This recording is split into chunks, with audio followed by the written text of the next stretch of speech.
আসসালামু আলাইকুম। আজকে একটি নতুন গল্প নিয়ে আমি চলে আসলাম। এখানে আমরা দেখতে পাচ্ছি জঙ্গলের ভিতর কচ্ছপ, কাঠবিড়ালি ও বানর খুব মজা করে গল্প করছে। আর সেই গল্পের মধ্যে যোগ হচ্ছে হায়না, শিয়াল সহ আরও অনেক প্রাণী। এই জঙ্গলে অনেক ধরনের প্রাণী বসবাস করত, খরগোশ, কচ্ছপ সহ অনেকে। তেমনই একদিনে কচ্ছপ, কাঠবিড়ালি, বানর সহ আরও অনেকে গল্প করছিল। তখনই সেখানে উপস্থিত হয় একটি অহংকারী খরগোশ। তাই সে সবসময় অহংকার করে বেড়াতো, কারণ সে ভাবতো সে অনেক ভালো দৌড়াতে পারে। সে খুব ছোটন্ত প্রাণী, তার মতো কেউ নেই। তখন খরগোশ হাসতে হাসতেই বলল, তোমরা কেমন প্রাণী? তোমরা তো কেউই আমার সাথে দৌড়িয়ে পারবে না, কোনো কাজ করে পারবে না। তখন সে সবাইকে অনেক ছোট করে কথা বলতে থাকে খরগোশটি। তখন ছোট্ট একটি কচ্ছপ এগিয়ে আসে। তার আশা দেখে খরগোশটি বলে, তুমি তো দুর্বল প্রাণী, তুমি তো নিজেই ভালো করে হাঁটতে পারো না, তুমি আবার আমার সাথে কিভাবে প্রতিযোগিতা দেবে? তখন খরগোশটি আবারও হাসতে লাগে আর বলতে থাকে, আমি হচ্ছে একদম দুরুত্ব প্রাণী, আমি সব জায়গায় অনেক জোরে জোরে যাই। তখন খরগোশটি বলে, চলো একটি রেস হয়ে যাক, একটি দৌড়ের প্রতিযোগিতা হয়ে যাক, দেখি কে পারে, আমি পারি না তুমি পারো। এই বলে খরগোশটি সবাইকে প্রতিযোগিতার জন্য রাজি করিতে হয়। তখন কচ্ছপটিও বলে, আমি আমিও এই প্রতিযোগিতায় অংশগ্রহণ করব তোমার সাথে, কারণ শুধু নিজের গায়ে শক্তি থাকলেও হয় না, পরিশ্রম করতে হয়, বুদ্ধি খাটিয়ে কাজ করতে হয়। তখন খরগোশটি বলে, আচ্ছা ঠিক আছে, দেখা যাবে কে পরিশ্রমী আর কে বুদ্ধি খাটিয়ে কাজ করে। আমার মতো যদি জোরে দৌড়াতে পারো তাহলেই তো জিততে পারবে, তা না হলে তো তুমি কখনোই জিততে পারবে না। তখন জঙ্গলের আরও প্রাণীরা এখানে এসে উপস্থিত হয়। গাধা, বানর, কাঠবিড়ালি সকলেই বলে, হোক একটি জঙ্গলের মধ্যে সুন্দর প্রতিযোগিতা হোক, আমরা সকলেই দেখতে চাই কে আগে দৌড় প্রতিযোগিতায় ফার্স্ট হয়। তারপরে বানর রেফারি হয়। সে বলতে থাকে, আমি যখন 1 2 3 বলবো তখনই তোমরা এই সীমানা থেকে দৌড়াতে থাকবে এবং ওই প্রান্তে আরও অনেকে দাঁড়িয়ে আছে। তো শুরু করা যাক প্রতিযোগিতা। এই বলে বানর প্রতিযোগিতা শুরু করে দেয়। আমরা দেখতে থাকি যে প্রতিযোগিতাটি শুরু হয়ে গেছে। সেই প্রতিযোগিতায় এগিয়ে আছে খরগোশটি। খরগোশটি অনেক দ্রুত পা চালাতে থাকে। অন্যদিকে অন্যদিকে কচ্ছপটি আস্তে আস্তে হাঁটতে থাকে, আর দ্রুতগতির খরগোশটি খুব দ্রুত দৌড়াতে থাকে। সে জঙ্গল ছাড়িয়ে বাঁশঝাড়ের দিকে চলে যেতে থাকে। সে বাঁশঝাড় ছাড়িয়েও চলে যেতে থাকে।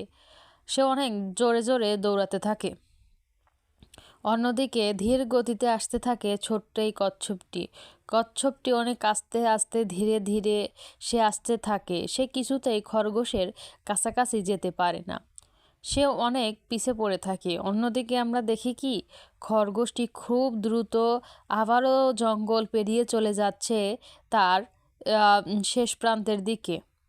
কিন্তু সে একটু পথের মধ্যে দাঁড়িয়ে পড়ে। তার মনে হয়তো কোনো কথা এসেছে। সে হয়তো ভাবছে তার পিছনে তো কচ্ছপ অনেক দূরে আছে। তখন সে বলে, আমি এখানে বরং একটু বিশ্রাম নিয়ে নেই, কারণ কচ্ছপের আসতে তো অনেক দেরি। আর আমি ঘুমিয়ে নেই, আর ঘুম থেকে উঠেই আমি ওইখানে পৌঁছে যাব। খরগোশটি ঘুমিয়ে পড়ল। সে ভাবতে লাগলো, আমিই তো ফার্স্ট হব। অন্যদিকে আমরা দেখলাম যে কচ্ছপটিও ধীরে ধীরে হাঁটতে লাগলো। সেও জঙ্গল পেরিয়ে চলে যেতে লাগলো, যেখানে অন্যান্য প্রাণীরা তাদের অপেক্ষা করে আছে। আমরা কিছুক্ষণের মধ্যে দেখলাম যে যেখানে খরগোশটি ঘুমিয়েছিল সেই বনটিও পার হয়ে যেতে লাগলো কচ্ছপটি। কিন্তু অন্যদিকে খরগোশ তো ঘুমিয়েই আছে, তা পার হয়ে চলে গেল কচ্ছপটি।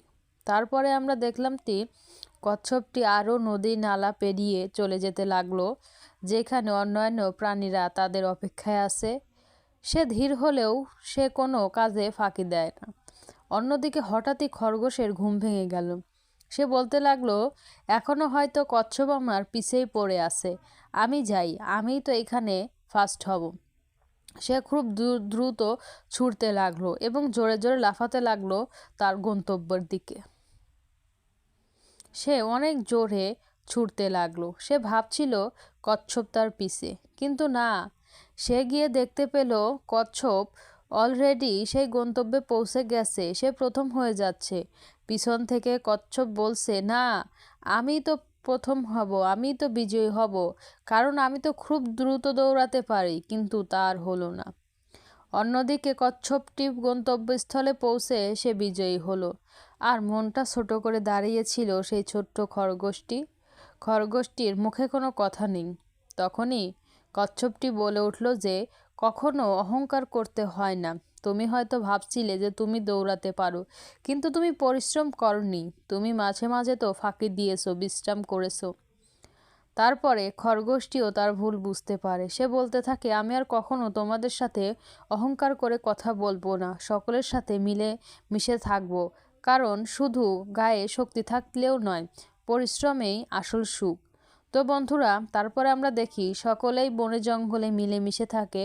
খরগোশ আর অহংকার করে না। কচ্ছপ, বানর, কাঠবিড়ালি সকলেই এখানে জঙ্গলে ভালোভাবে বসবাস করে। তো বন্ধুরা, এরকম ভিডিও পেতে চাইলে অবশ্যই একটি সাবস্ক্রাইব করো।